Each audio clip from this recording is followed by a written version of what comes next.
প্ৰিয় বন্ধু বান্ধৱীসকল, মই উপস্থিত হৈছোঁ নামনি অসমৰ অন্যতম ঐতিহ্যমণ্ডিত ঠাই ধুবুৰী জিলাৰ যি দক্ষিণ পাৰৰ ঐতিহ্যমণ্ডিত বুঢ়াবুঢ়ী থান আছে। বুঢ়াবুঢ়ী থানত আৰু দেখিবলৈ পোৱা গৈছে যে এই ঠাইডোখৰ গৰাখহনীয়া যথেষ্ট কবলত পৰিছে, তীব্ৰ ভাবুকিৰ সন্মুখীন হৈছে। আৰু এই থানলৈ প্ৰৱেশ কৰিবলৈ যিটো মূল পথ, এই পথটো ইতিমধ্যে যথেষ্টখিনি অংশ যোৱা নিশা আৰু আজি ৰাতিপুৱা হৈ গৈছে, যাৰ ফলত যিকোনো মুহূৰ্ততে ঠাইখন নিশ্চিহ্ন হৈ যাব পাৰে। আৰু ঠাইখন যদি নিশ্চিহ্ন হৈ যায়, যুগ যুগ ধৰি এই অঞ্চলৰ যি অঞ্চলৰ ৰাইজৰ যি পৰম্পৰা আছিল, যি এই ঠাইডোখৰৰ যি ঐতিহ্য আছিল, যি ইতিহাস আছিল, সকলো ইতিহাস কিন্তু বিনষ্ট হৈ যাব। আহক আমি পোনে পোনে গোটেইখিনি বস্তু আপোনালোকক দেখুৱাম, আচলতে কেনেকুৱা গৰাখহনীয়াৰ সৃষ্টি হৈছে আৰু কেনেকৈ যিটো মূল পথ, এই মূল পথ কেনেকৈ জাহ যোৱাৰ উপক্ৰম হৈছে, যাৰ ফলত এই অঞ্চলৰ সকলো ৰাইজ, যথেষ্ট ৰাইজ ওলাই আহিছে। সকলো ৰাইজৰ এটা দাবী যে আমাৰ এই ঐতিহ্যমণ্ডিত এই ঠাইখন ৰক্ষা কৰিব লাগে। আৰু ইতিমধ্যে জলেশ্বৰৰ বিধায়ক তেখেতে আহি পৰিদৰ্শন কৰিছে, জলসম্পদ বিভাগৰ লোক আহিছে।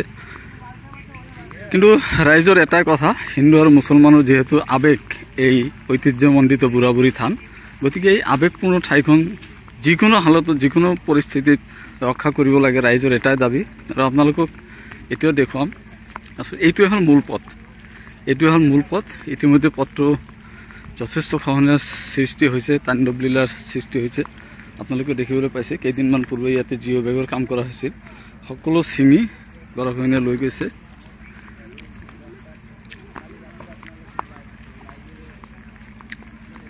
আৰু এনেদৰে আপোনালোকে দেখিছে বিশাল বিশাল ফাট মেলিছে, ফাট মেলি এই পথটো নামি গৈ আছে। মাত্ৰ 1 মিটাৰমান আছে, আপোনালোকে দেখিবলৈ পাইছে যে মোৰ কেমেৰাৰ আগত মাত্ৰ 1 মিটাৰমান আছে।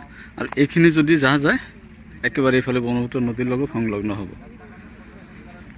যাৰ বাবে এই অঞ্চলৰ ৰাইজ এই ত্যাগপূৰ্ণ ঠাইখন ৰক্ষাৰ বাবে দাবী জনাইছে।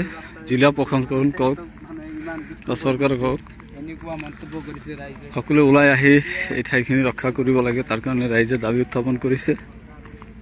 আৰু যদি ঠাইখন ৰক্ষা নহয়, তেতিয়াহ'লে এই অঞ্চলবাসীৰ, এই বৃহত্তৰ অঞ্চলবাসীৰ যি আৱেগ ইতিহাস আছিল, এই বুঢ়াবুঢ়ী ঠাই, বুঢ়াবুঢ়ী থান, এই ঠাইখন নিশ্চিহ্ন হৈ যাব, অসমৰ মানচিত্ৰৰ পৰা নিশ্চিহ্ন হৈ যাব।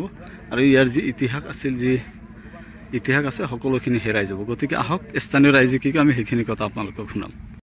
হয়, প্ৰথমতে মই সাংবাদিক বন্ধুসকলক আমাৰ বুঢ়াবুঢ়ী মন্দিৰ কমিটিৰ তৰফৰ পৰা ধন্যবাদ জ্ঞাপন কৰিছোঁ। আৰু বৰ্তমান যিটো বুঢ়াবুঢ়ী থানৰ ওচৰত এই গৰাখহনীয়াৰ তাণ্ডৱৰূপী কালৰূপী ৰূপ ধাৰণ কৰিছে, ইয়াৰ বাবে মই আমাৰ অসমৰ মুখ্যমন্ত্ৰী মহোদয়ক কৰোণভাৱে অনুৰোধ জনাইছোঁ, তেখেতসকলে যাতে অতি সোনকালে ইয়াৰ কাৰণে বিহিত ব্যৱস্থা গ্ৰহণ কৰে। লগতে আমাৰ যিখন হিন্দুসকলৰ তীৰ্থস্থান বুলি ধৰোঁ বুঢ়াবুঢ়ী থান, এইটো অস্তিত্ব সংকটত, গতিকে যি ব্যৱস্থা লয় অতি সোনকালে ইয়াৰ কাৰণে ব্যৱস্থা ল'ব লাগে। হয়, আচলতে ইয়াৰ 200 বছৰ হ'ব সেই পৰম্পৰা চলি আছে। আৰু যদি গৰাখহনীয়া কালৰূপ ধাৰণ কৰি এই ঠাইডোখৰ ভঙাই লৈ যায়, তেনেহ'লে এয়া এটা ইতিহাসৰ পাতত কলা অধ্যায় বুলি হ'ব বুলি অনুমান মোৰ। গতিকে ধুবুৰী জিলা প্ৰশাসন, আমাৰ যিজন নৱনিৰ্বাচিত সাংসদ আছে আৰু বিধায়ক আছে, জিলা উপায়ুক্ত আছে ধুবুৰীৰ, তেখেতসকললৈ মোৰ অনুৰোধ, আপোনালোকে এবাৰ সকলোৱে আহক আৰু আহি দেখা দি গ'লেই নহ'ব, কাম কৰি দেখুৱাব লাগিব, তেহে আমাৰ ৰাইজৰ উপকাৰ হ'ব বুলি মই অনুমান কৰিছোঁ। হয়, আমাৰ যিজন জলসিঞ্চন মন্ত্ৰী আছে পীযুষ হাজৰিকা, তেখেতক এবাৰ আহি আমাৰ এই ঠাইখন ভ্ৰমণ কৰি যাবলৈ অনুৰোধ জনাইছোঁ, যে আমাৰ নৈপৰীয়া মানুহখিনিয়ে কিমান কষ্টত আছে, আহি এবাৰ চাই যাওক, এয়া আমাৰ দাবী।